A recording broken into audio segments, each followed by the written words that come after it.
morning and a warm welcome. I am Pritosh Sharma and you are watching News Flash. External Affairs Minister S. Jaishankar met Bangladesh Foreign Affairs Advisor Mohammad Tawhid Hussain in New York, marking the first high-level discussion since Sheikh Hasina's ouster. The meeting aimed to reaffirm bilateral ties despite growing anti-India sentiment in Bangladesh. The Siddhivinayak Temple Trust refuted claims of prasad contamination by mice following viral videos. The trust assured that the laddus distributed are tested and pure, with the chairman Sada Sarvankar announcing an investigation into the rumors. Prime Minister Narendra Modi met Ukrainian President Volodymyr Zelensky and Palestine's Mahmoud Abbas on the sidelines of the UNGA, underlining India's diplomatic efforts in resolving global conflicts. PM Modi's engagement reflects India's growing role in peace efforts amid ongoing wars.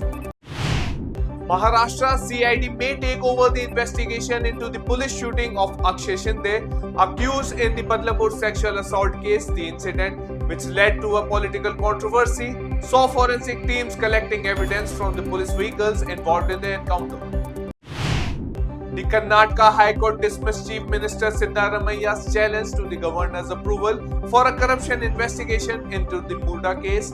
The court upheld the governor's independent approval under the Prevention of Corruption Act was justified.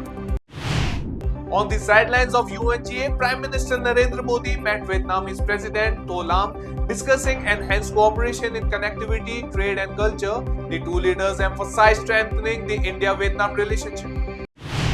The Supreme Court dismissed the Punjab government's appeal against a High Court ruling that quashed its expansion of the NRI quota for medical admissions. The court condemned the move as fraudulent, emphasizing the need for reform. A goods train derailed near New Mainaguri, disrupting railway communication with Northeast India. The incident sparked concern over increasing frequency of train accidents, prompting authorities to investigate. Union Minister Ashwini Vaishnav said the Railway Ministry is on alert for potential sabotage attempts, collaborating with the police forces to prevent incidents. Vaishnav assured that any attempts to disrupt the railway system could face strict consequences. A 38-year-old man from Malappuram, Kerala, tested positive for the fast-spreading Clade 1B Mpox infection after returning from the UAE. Health officials are closely monitoring the situation to prevent further spread.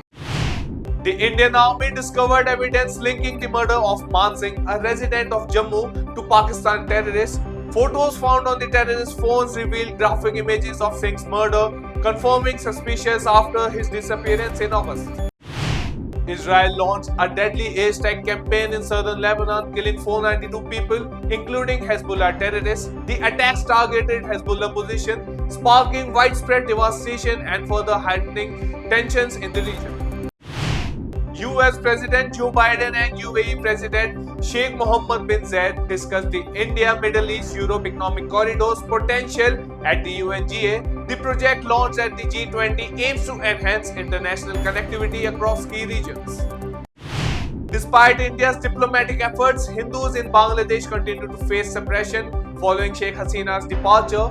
From threats against Durga Puja celebrations to forced retirements of Hindu officers, tensions remain high under Muhammad Yunus government.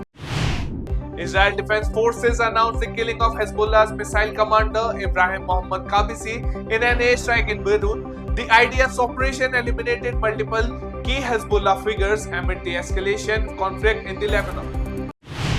Iranian President Masoud Pezeshkian warned that Hezbollah cannot stand alone against Israel, which is supported by Western powers. Pezeshkian called for international intervention to prevent Lebanon from becoming another war-torn region like Gaza. Turkish President Erdogan criticized Israeli strikes in Gaza, calling it world's largest children's and women's cemetery. He condemned Israel's action in Lebanon and accused PM Netanyahu of deepening regional conflict. That's all for the headlines of the day. For more updates, download the app and keep watching Rhythm.